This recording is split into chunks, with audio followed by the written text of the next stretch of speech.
Okay. Scrim. Something great to have. Hey, yo. Okay. All right. Ready, Freddy? Are you ready? Ready. Finally. I know, dude. After fucking. Okay. I hope we're rolling. It's annoying sometimes because if I don't have a camera operator, the camera turns off by itself. So I have to check maybe like every 15 minutes.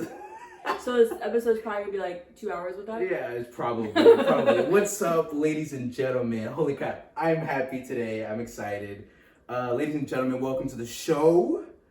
I talk a little loud, so I apologize to the audio listeners. But I'm excited today because we have today Rayna Robles. How are you, fool? What's going on, fool? Finally. I'm good, dude. I'm like in home stretch for capstone, so I'm doing. Let's dive in. Actually, I have hopefully this works. But I have some jokes, some dad jokes. I've been trying some dad jokes for the podcast. This is great. It didn't work out last episode. The Jonathan Gracida. Yeah. He didn't laugh in any single one. But I kind of want to still test the waters, Rayna. All right. Oh my god. So don't judge me. I want to try this out. Oh, this dude. All right. Let's see. All right. It's just the way I deliver. I laugh every single time I don't finish the joke. And your laughter is infectious. We know that from said experience. Anyway. So let's start off simple, Rayna. Let's start off simple. Knock knock. Who's there? Little old lady. Little old lady who? Oh snap! I didn't know you can yodel. You can yodel. See that way? Oh come on. Okay, all right. Okay, that was good. 2. All right. What do you call a nun driving? I don't know. A Virgin Mobile. You're so stupid, man. Okay, So number 3. What did the white bread say to the wheat bread when it told them a rumor?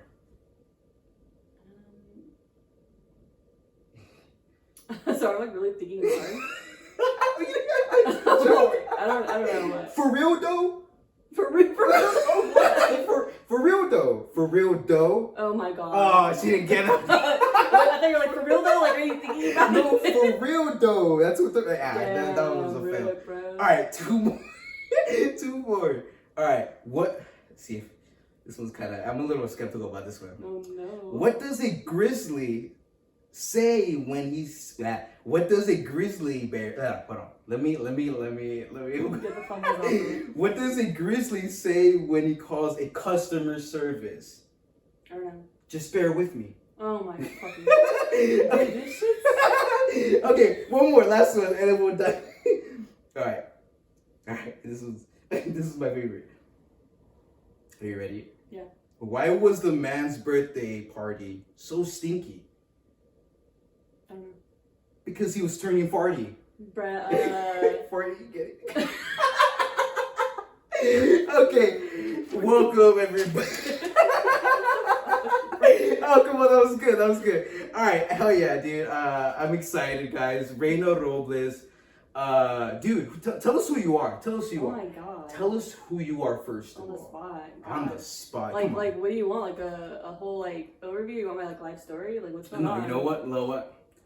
Let's say this. Everybody knows that follows the podcast. We've talked about you a few times. Huh? Yes. And she doesn't watch it. Wow. Anyways, so we know that you're a independent filmmaker. Yeah. So that's the dream. So everybody knows that we are CSUMB students, right? Yeah. You're majoring in Cinematic Arts and Technology. Cinematic Arts and Technology. Yeah. You just made a film. Yeah. Oh, dude, talk about it. Come on, let's talk about it. Let's talk about pre-production, production. God. Dude, let's talk about the ups and downs. Okay, well, I mean, pre-production wasn't too difficult. I wish that we probably had more time for pre-production. Like, it's just like, it's such a, like, the school year is so, like, short in a sense. Yeah. Because it's like you have this many months for pre-production and then you're in production and then post. And post is really short for us. I think pre-production went pretty smooth. We got cast, like we finalized casting, I'm thinking like January, February. Yeah. So we were like cutting it close. I mean, that was like, I was really like, oh shit, you know? But I think it was good we had more time for pre-production. And that went pretty smooth. Production was like kind of insane. Like it was kind of really weird to be in like director's spot because usually I'm post-production. Not everybody gets a chance automatically. Or I guess, you know, it took time for you. But they threw you in there. They threw you in the field, you know, to be director. How was that? Director's a huge job. Yeah, I mean, it's really weird because I was nervous to like, you know, because I'd been on a few sets and I had seen like other people like Josh, you know, Josh Whitaker, like, you know, direct. Yeah. And just like how he is on set, I'm like, damn, he's so firm on what he wants.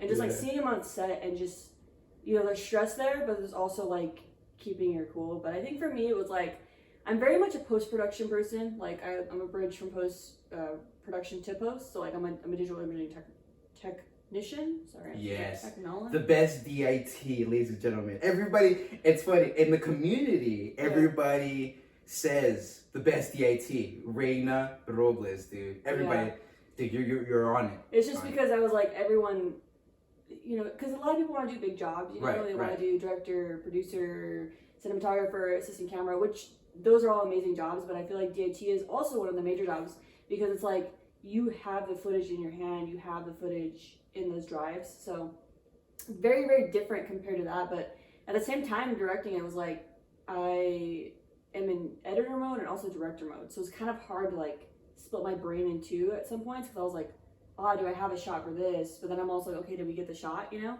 I think I really enjoyed it because I was head of everything. So I'm like, they're like, oh, director, do you want to do this? Director, do you want to do this?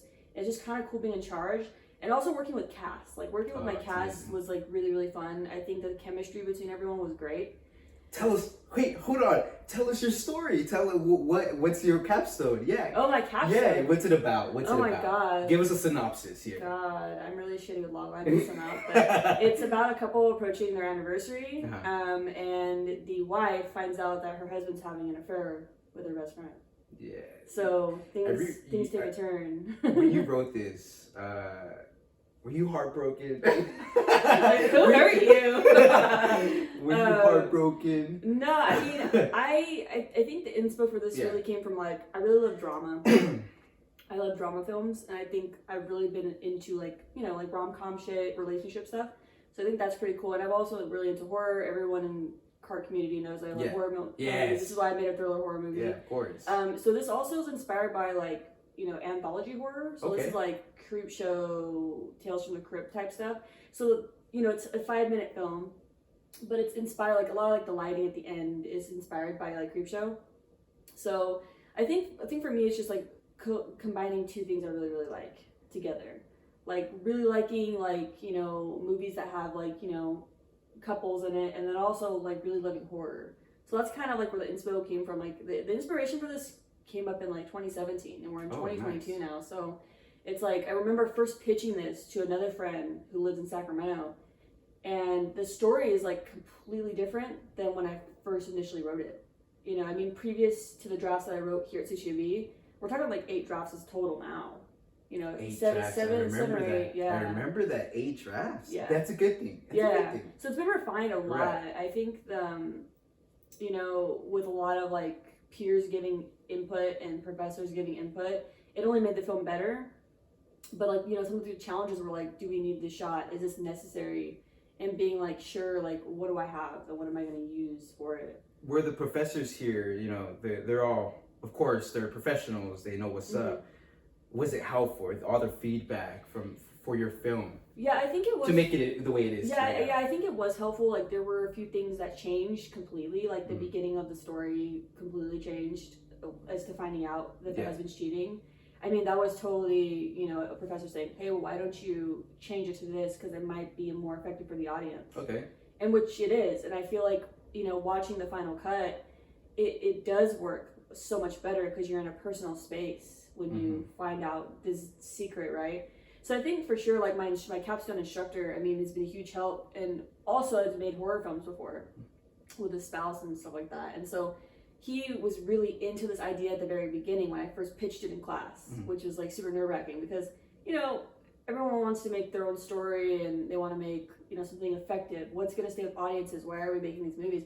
And I'm like, oh, I want to make a horror film. And it's, you know, a lot of people ask, like, well, why do you want to make, like, what's the reason for your film? But it's like, really, it really just differs. Like, if you want to make a movie, make a movie. There doesn't always have to be, like, a meaning behind it, I don't think. Like, I think it's up to the audience to really determine that, you know? It's like, I'm sure people go up to David Lynch and they're like, well, why did you make Eraserhead? It's like, he made a movie, and he probably won't explain it to you because I found in interviews he won't talk about Eraserhead. Oh, really? But it's you know, a really famous film. Yeah, and I mean, you know, it's people say, you know, it's about being scared of being a parent, which is like a parent in the film, right? But it's like really, it's up to the audience to determine, you know, what is this film about? So I think a lot of the time in like class, it was like, okay, well, like, what is your purpose for this film? You know, to other students, like, I'm hearing people ask this, and I'm like, oh, I just want to make a horror film because I love horror films. I grew up with it. I mean, since I was like 8 years old, you know, first being introduced to horror and being like, I want to do this for like the rest of my life, and then really getting into editing too. So it's kind of a lot of different things, but I think just the mix of the genres I really like. It's tough because for me, horror is hard to make. Would you say? No, I think that horror movies, it's really crazy to say, but you know, horror movies back in you know, the early days were pretty easy to make, I think. And I say this because a lot of A-list actors started out in horror movies. Okay. So like, you know, Jamie Lee Curtis started with Halloween, and she's an A-list actor. Leonardo DiCaprio was in a movie called Critters 3. And I mean, that, you know, a lot of people are like, oh, he was in What's Eating Gilbert Grape, like that was one of his notable roles. When he first started, he was in Critters 3. And then Johnny Depp, you know, Johnny Depp is in Nightmare on Elm Street. That was his first movie. That was his first movie. So, like, you have a lot of these people who started out. So I feel like at that time, it's like everyone was making horror movies because it was like, people love horror movies, like being scared, you know? That's true. And they're just cranking them out. And these actors who were not A-list actors at the time are getting these roles. And then obviously later, we've seen them progress through the decades, you know? So I think making a horror film isn't difficult. I just think what I find difficult is getting a good subject matter. Like, has this been done already? And it's like that with a lot of films, you know? It's like, you know, have anthology horror films been done? Absolutely. Has a story like this been done? Maybe, but not the same way. You know what I mean? Sometimes people retell things differently, which is why they do, like, adaptations to books. So, like, you know, Carrie and all the, like, Pet Sematary, all that stuff. So it's like, it's really trying to find something original, and it's so hard, you know? There's another film that's going to come out at the festival called Psychedelic, by Diego Rayna, and you know, he really did a take on like the slasher, and I love slasher films, so when you watch it, it's like, oh shit, you know, this has been done before, but it's also unique because of the way he did it, you know? Right. So your own uniqueness and your own like touch to it. Dude, I'm definitely excited. So basically, is your film horror / thriller? I would say it's horror slash thriller, okay. Just because it's kind of hard to really like pinpoint, because I want to call it a horror film in general, right? Because I think it's very like what happens is horrific, but it's also like a thriller because of the intensity that builds up. But it's definitely more horror. It's kind of a half, and I would say horror thriller. That's what that's what I say it is. Dude, I think of course with more experience, with more practice, you definitely like what's the word? You set the bar that day, because not a lot of people that I've worked with aren't prepared. You know, and it becomes that becomes a weakness, and that's scary in this business. It's very, if you're not prepared, if you're not prepared, you know. And the homie I had produced a film. We did reshoots. 3 reshoots. Oh wow. So I'm like, okay, I hear reshoots and I'm like, okay, a reshoot. No. 3 reshoots. So look, I'm not of course, you know, bashing, but when you are very familiarized with your story, you said, "Not great, right?" Dude. So like I said, I'm excited for your film, dude. It stars Brandon Frank, right? Yeah. And I forgot her name. I'm so sorry. Diana Fonseca and then Brianna Wilbon. So I have 3 really good cast members. All their chemistry was incredible. I mean, how was production? I mean, production was great. I think, you know, really, I did rehearsals right with the two actors, the main characters, because I couldn't get a hold of Brandon. I mean, I at the time it was really really crazy because I was in between projects. I was on a project every 2 weekends, or I was just going straight up capstone for a month straight. You have it's crazy. Before you talk, I love that you push yourself because you, or I guess the professors, recommend us to only do 5 films throughout the semester. Yeah. But you did 6, right? Yeah, I almost did 7. Oh, you almost did 7? I almost did 7. Oh, okay. I almost opted into a project for a UC Santa Cruz student, oh, but nice. I couldn't, unfortunately. But yeah, I mean, I got in on a lot of projects this semester, and I did 6 this semester, and I did 1 last semester. So in total at CCMB, I've done 7. That's awesome. In a span of like 6 or 7 months. So that's a lot. It's a lot. And I got a lot of shit from another professor, like, why did you do that? I don't know why you guys do this. Like, well, look, I started this degree remotely. I didn't know anyone up here, and I just had to like push myself. I had to push boundaries, really, to like, no one's gonna ask me to do it if I don't ask them, and the worst someone can say is no. I mean, that's the thing. It's like, do you need someone project? No. Okay, cool. I'm gonna go to the next one. Yeah. And I had tons of people approach me about DITing. I mean, because I love doing it and I've done it, and I was so nervous the first time I ever did it. That's where we met. We met on Gwen Wood's The Costume, and it was like I was super nervous, by myself in the garage all day waiting for cards to get, dropped, and it was like you looked like you were handling it like a champ, dude. I mean, the pictures, I'm always like, it's so funny because all the pictures that anyone takes of me when I'm like in the zone, I'm like this every time. For the people who don't know what a DIT, can you explain what a DIT does? Yeah, this is like one of my favorite things to talk about. So a digital imaging technician, aka DIT, I don't want to say they're data wranglers because they are data wranglers, but they also do on-set color correction. Okay. And they're pretty much in charge of making sure the footage is backed up and logged. So that way, once it's backed up, it is, in good hands for post. So a lot of it is, organizing files, naming them, and watching over the footage to make sure continuity is working. And also being in like good communication with camera department, especially script supervisor, because that's where you're gonna get your notes from. And if you're doing your job right if your notes match the script soup's notes. So it's crucial. It's very crucial. Like I was saying earlier, it's like, wanting to direct and wanting to be a cinematographer and camera and producer and all stuff is important. But this, I feel like, should also be up in that realm, even though it's very techie. Like I would say it's very like, there's a lot to understand. It's like when I first started editing, I didn't know what a proxy was until I still don't know what that is. Yeah, a proxy, pretty much. It's another file that is generated. We're not going to get into that. It's generated when we use the Red Dragon. But, right.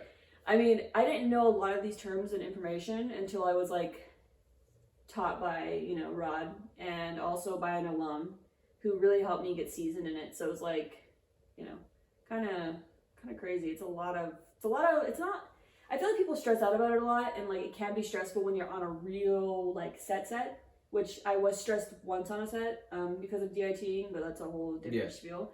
But when you're in the real world, it's like, it's a different station, and if you're doing television or if you're doing whatever, like it's so different depending on how many cameras are. So, dude, your film premieres May 19th. Yeah. At the World Theater in CSUMB. How would I question this? What are you best, I don't want to say expecting, but what are you hoping for people to, when they see your film?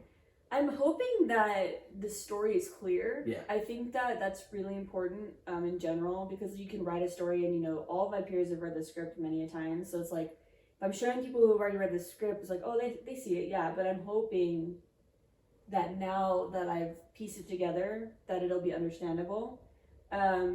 It's just so difficult with time restraint. It's like, I wish I could work on this for like another 2 months to get it like, A1, but right. But at this point, it's like I said earlier, it's like letting go of perfection. Really, it's like you went through the process of making the film. It's a student film. It's not your last film, and every time you do a film or anything, you learn from it. So it's like, I'm hoping that the story is clear and it's also enjoyable for people. I hope it is like, oh, this reminds me of this, because I grew up on a lot of old horror films. So it's like I'm hoping that people catch it, but I don't know if people will, only because it's just like my type of film is a little bit different compared to a lot, but I'm hoping the story is clear and that it's enjoyable. And I've been told it's very intense with the scenes with Diana. You know, it's like it's like, great. Yeah, I love the intensity. A lot of people really like that, and like, you know, Jonathan was telling me like that scared me. Just watching like the assembly cut. It's like, oh, that shit like scared me. And I was like, okay, cool.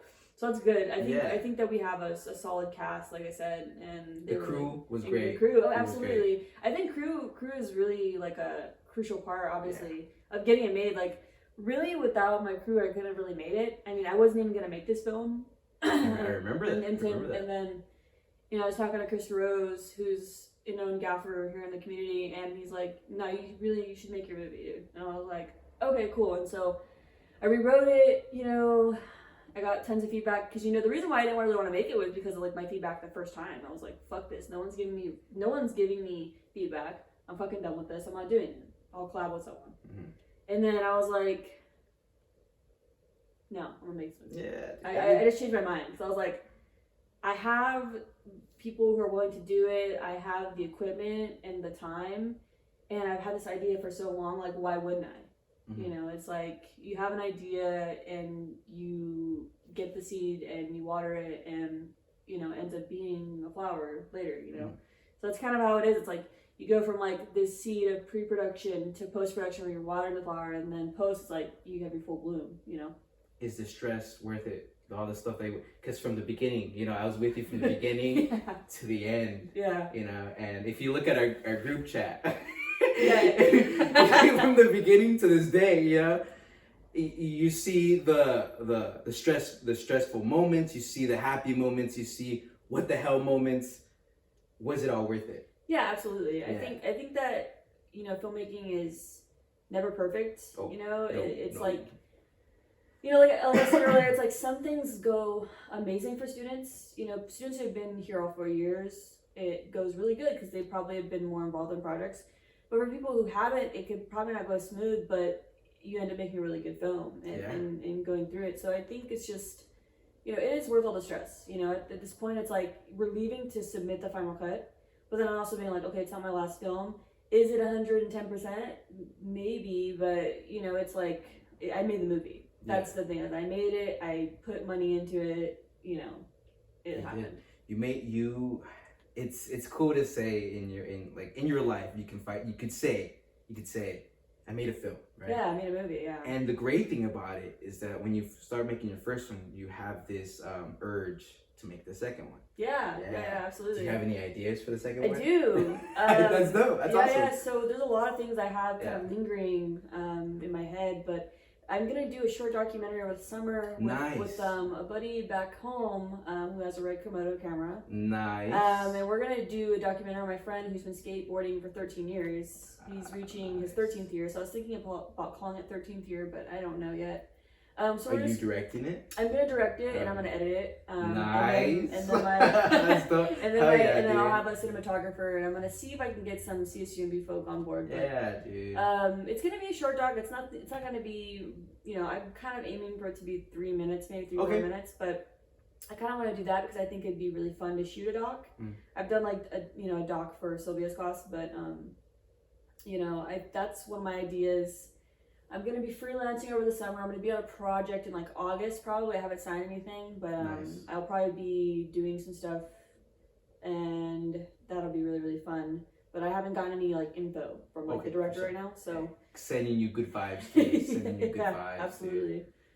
We talked about film and all that. Let's get to know Rayna here. Oh Lord. How do we meet? How do we meet, Rayna? God. Well, I mean, we can't.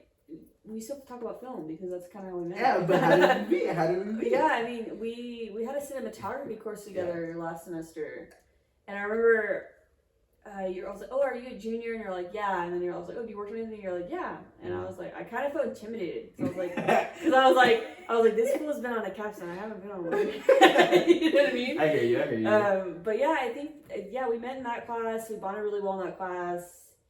just constantly roasting each other. Yeah, you know, I through the don't know whole why. like. I don't know why. It's just fun. You're just fun to roast, bro. It's funny. It's weird because all my life, even from high school, like I can't do a comeback. Can't do the right comeback. Because every time in class, Rayna would just say like, I don't know, you would say something funny like towards me, and I'm like, that was good. I can't do a comeback. I do that a lot with another student. I'm like, oh, so this. I'll be like really sarcastic, and then they're like, everyone's like speechless because like, what the fuck? Like nobody can beat your comeback. It's cool because well, not cool, but like it was an 8-hour class. Oh yeah. Oh my gosh. It was brutal. It was brutal. It was a fun class, just very like info heavy, you know. Yes, correct. But I mean, it's a long class, but I think everyone got along really well. I think there were a lot of like relationships built. Like, yes, dude. You know, I didn't really build a lot of like relationships with anyone here until probably last semester. But really, it's because I had to like push myself to do it because I didn't know anyone. Because you know, I'm a transfer student, so like there have been people here for 4 years, you know, and they've known each other the whole 4 years, and I'm coming in, you know, only for 2 years when they're sophomores. And dude, you definitely made a handprint. No, not a print. You're leaving a legacy, dude, because everybody here at the community of CSUMB, they talk about you, dude. Like Rod talks about you during class, and it's always good things. It's never bad things. That's it's a beautiful thing. And then that's what I love hearing, because you still hear names of alumni, you know, and how much influence they can present to you. Yeah, right? I mean, an alum really helped me season like my craft in DITing. So and that's how it works. Yeah, and it does. It just, you know, it's like with you know, like Andy, you know, like he was my DIT for my film, and I had taught him how to do it, and he rocked it really well. Yes. And so now he's DITing on another capstone. And so the information will still keep going, and then also like me personally making a document for the department and like sending it to like, you know, these people and making sure that they have this for future students, you know, because, you know, a lot of people will just, you want to do the job. Yeah. And that's fine, you know, but it's like, it's a really fun job to do because if you're really organized, that's just me, I'm a really organized person. But I think the knowledge will be passed down, and like that's what Rod says too. It's like, you know, you'll teach these people, and then they'll teach other people, and it'll keep going. The dominoes will keep falling, you know. Right, and what I guess I'm like how you say, it's weird how you say to me like you feel intimidated because to me like the people who are more, I guess, invested in this art, I get intimidated. Of course, I am totally invested. But when I see people, that's exactly why I have you, Rayna, on the podcast. I have people who are invested, who love the art of film, who have a passion for their careers, right? Yeah, absolutely. And I also have obviously the podcast, because a lot of people don't have those passions. I'm not talking about film. I'm talking about just life itself, right? Yeah. And I see the way you pursue life. I'm not just talking about film. Like, dude, you like, hey, let's the fool. Yeah, I don't know. Every time people see you, like, hey, it's Rayna, what's up, you know? And that's cool, because that's the type of vibe I want in my life. And that the people who come onto the podcast make a huge impact on my life. And it's definitely Rayna. So, Rayna, tell me, what motivates you, dude? Like, see, like, what keeps you going? Because a lot of people I know, they just, I don't want to like get in too deep. Yeah. But life for them is just like, you know what, I'm just here to live. Like, what gets you going? A lot of people have a lot of doubt. I think for me, it's just really having hope a lot. I think that, you know, with the chaos of everything going on in the world right now, we know there's so much shit going on. Just with everything. But I think for me, it's really knowing that it's not always going to be what it is now. Like, I think the future is very bright. And also just try to, like, you know, I've gotten this far in my life. You have to think about everything you have and everything you've accomplished thus far. And it's the little things, you know, it's like, okay, I got an A on my test, or I got my red certification, or I worked on a capstone. I was a PA on a capstone. Like, it's little things. I think that it's just really being motivated and just not giving up. I mean, there's been like, through this whole process of my film, I'm like, I don't want to screen this shit. I'm like done. I remember. I was like, I don't know if I'm gonna do this, like, you know, whatever. And I'm like, you know what, like, fuck it. Like, the whole point of this capstone is, you know, to learn most of all. But also the hype is getting to show it at a festival, even if it's a student festival. It's like there's 24, 25 of us making films. Dude, it's awesome. So I think it's just, and you get the whole audience. It's gonna be packed this year. It's gonna be packed. Yeah. So I mean, it's like it's really just having that motivation and hope, and like I've gotten this far. I'm almost done with this degree, and also I just love film. It's an important thing in my life. So it's like I can't give that up because I'm like, oh, today sucks. You know what I mean? So it's just a lot of just like reflection, like where am I at, who am I am, what have I accomplished, what have I like overcome, in like this many years of my life. So when you first knew that you wanted to get into this industry, let me rephrase. Yeah. Did your family members, your friends, did they support you like that? Because when you enter into even college for film, sometimes it's a stereotype for us. Absolutely. That our parents don't support it. And low-key, my parents are like that. Yeah, I mean, I think my parents didn't really know what it was because, when I first started college, right, I really wanted to get into culinary. So I was wanted really? to be, I wanted to be a pastry chef. So I really liked. That's really cool. I got you. Sorry. So I really wanted to do something.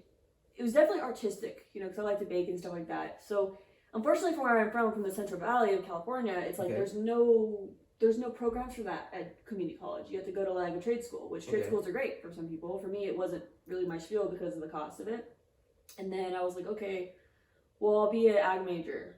And then I was like, because I was in FFA in high school and all that stuff. So, and I just like, I don't feel this. I don't vibe with this. So then I was like, I'll just be a nurse to make money. And I was like, I don't see you being a nurse. No one does. Which is the funny thing. So a lot of people said that, and I was just like, I don't vibe with this. Like, there was something really traumatic that happened in my life. I was with someone in the hospital, and just being around them while they were in a lot of pain and seeing what nurses deal with, I was like, I cannot do this. Yeah. And so it took me a minute to really figure out, like, do I want to be a theater major? Do I want to be an English professor? Like, what do I want to do? And I was like, I want to be a filmmaker. Like, I love fucking movies. Yeah, it's great. And so when I told my parents, I think my dad was like, huh? He's like, okay, well, he's like, well, what is the pay like? And I'm like, I mean, it really, because here's my thing. I do not give a shit about that because I'm like, yes. Because I'm like, look, here's the thing. It's like, yeah, money's money, right? Money is like an insane fucking thing, right? But I feel like if you're going to pursue anything, you need to do it because you love doing it, not because you want to make money. Like, filmmaking is, one of those things where it's like, you have to find work, you make money, you go into the next gig, right? Unless you get signed on to like a TV show or a company, right? But it's like, it's not about making money, it's about passion. So I think when I first told my mom was like, well, you have to do what's right for you. And my grandmother was like also very supportive. My dad's supportive too, but very like, like, of course. How are you going to support yourself? Because I feel like a lot of times 100%. People stereotype, when we tell people we're art majors, right? If you're a music major, if you're a film major or whatever, it's like, there's that stereotype of like, you're not going to make money. Because, society is so, revolves around money. A lot of parents pressure their kids to go to, be a lawyer or a doctor. Isn't that mind blowing? It really is mind blowing to me because I'm like, here's the thing is like, a lot of the time, people go to school for it and people are like, oh, art this, like, I don't know people go to school for art. It's like, okay, well, when you work on your job every day, you clock off, you go home, what are you doing? Are you listening to a podcast? Are you reading a book? Are you drawing? Are you watching a TV show? Because all that's art. Mm-hmm. So we, in a sense, it's like we matter in the whole, like, what do I say? I want to say we matter in like daily life. Our jobs matter in daily life. So it's like, regardless of what you say, people need us. People need creative people to make things, to take people away from the bullshit of the world. So it's like books that were written, like the Harry Potter books, right? People love Harry Potter. That's also a film series now. They adapted it from a book to a film. So I never really looked at it like that. Yeah. It's very, it's deep. It's deep. It's deep. But I guess I never really looked at it like that. You could tell for sure that the way you say that, you definitely have passion for it. You know, you're ready. Absolutely. You're ready for the next project. You're ready for the passion that you have. That's amazing, dude. So from your from your family members, where were you from, first of all? Where am I from? Well, I was born in San Jose. Yeah.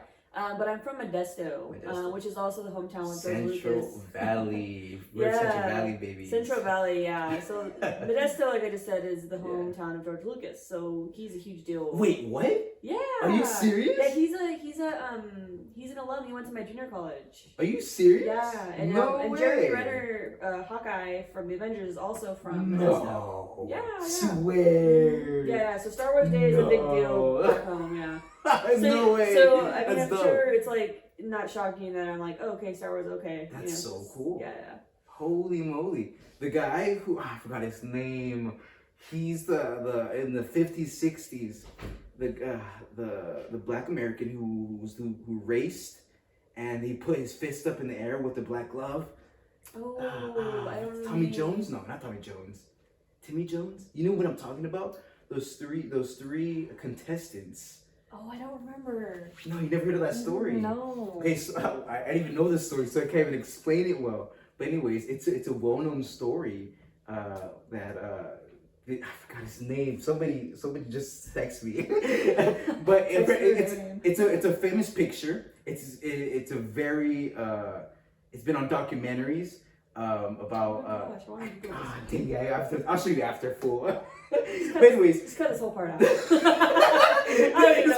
part doesn't even matter, fool. Anyways, Modesto, baby. Okay. So wait, what's your ethnicity? Fool? Fool? Okay. Well, I'm Mexican and I'm German, so I'm half Mexican and half German. Oh, yeah. Really? I didn't know you were German. Yeah, I'm half German. My dad, my biological dad's mother was full on German, so I'm probably about a quarter German. Oh, okay. And then 75% Mexican. Do you have any scary stories in Germany territory? No, I don't. Do you have any scary stories that has happened to you, paranormal? Oh, Nothing? I don't think so. No, not really. Unfortunately. Did I ever tell you my grandpa, he was an exorcist. No shit. And then he married a witch. What the fuck? And then there was me. And well, actually, I was in the ball sack with my dad's, and then. But so technically, I was in my grandpa's ball sack. But yeah.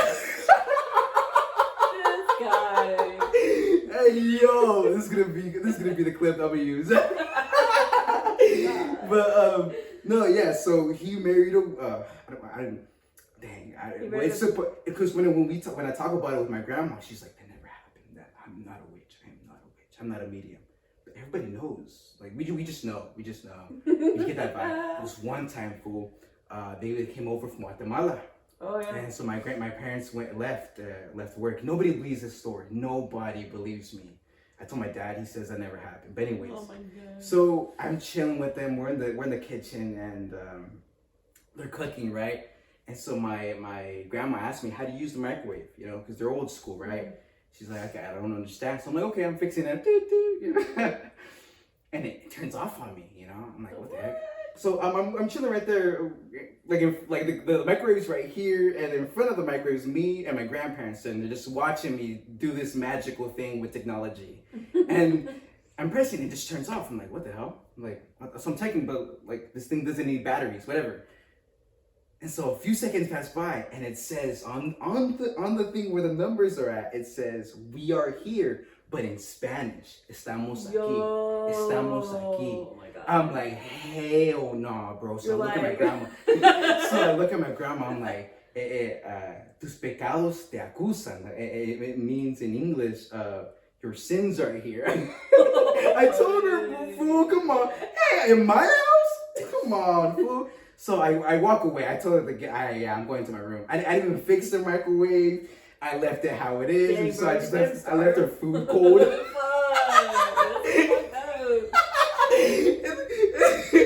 then so I go back to my room and then I was there. I told my dad, he didn't believe me.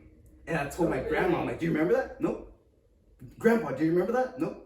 Bro. Dude. Cahoots, bro. Dude, I told that story to so many people, like, that's... No, I believe you. Yeah, right. I believe in that stuff. I think that since I've never really seen anything paranormal in my life, but I've always heard stories, and I love that. I love paranormal stories. But I think if anything ever did happen, I'd probably shit my pants and like run or do or probably piss myself. I don't know. I don't know. I don't know what I would do actually.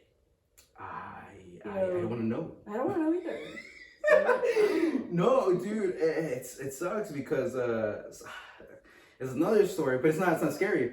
I had a cousin who came to visit from Guatemala, and my brother's dumb, and he told him, he's like, hey, you know, your mom, when she was young, she got possessed. And he gives us a face like, what? And he's like, mind you, he's like 36, 35. Holy and shit. So we tell him, and I look at my brother, I'm like, you did not just... Why did you say that? why did you say that? And we're chilling.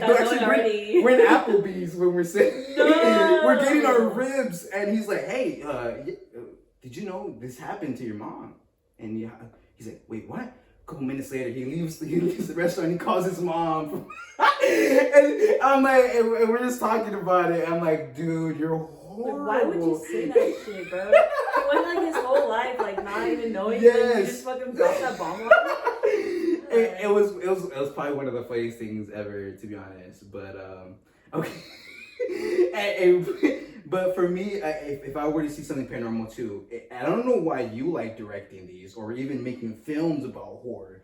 But would you go towards paranormal or more like what the human society, like the feeling? You know what I mean? Like, what do you mean? Like when you like would genre-wise? No, because the horror is very broad. Yet there's different horror films like ghosts. There's ghosts. Humans going crazy. Zombies. Yeah. What would you steer? Because the film that you created is I don't want to spoil it, but it's a I don't want to say anything. It's like a revenge flick. Yeah. I mean, that's kind of hard because I love horror as a broad genre, right, and I know that there's a lot of subgenres like giallo films and paranormal films and werewolf films. I think I would like to steer more. I would like to have an open mind about all kinds of them. I'm really a big fan of werewolf films though, so I do want to do a coming of age werewolf film. Werewolf. Yeah, I love wolves. Oh my god. I also love vampire films. I think vampires are really dope. I think they're underrated. Yeah, I mean, I super love The Lost Boys. That's one of my favorite vampire movies. And it was actually filmed up in Santa Cruz, which isn't too far from here. Yeah. But I think those two like subgenre, like I wouldn't say they're subgenres, but just like the elements of like the story. Paranormal, I would do because I really love Amityville Horror. Like that's one of my favorite like supernatural horror films.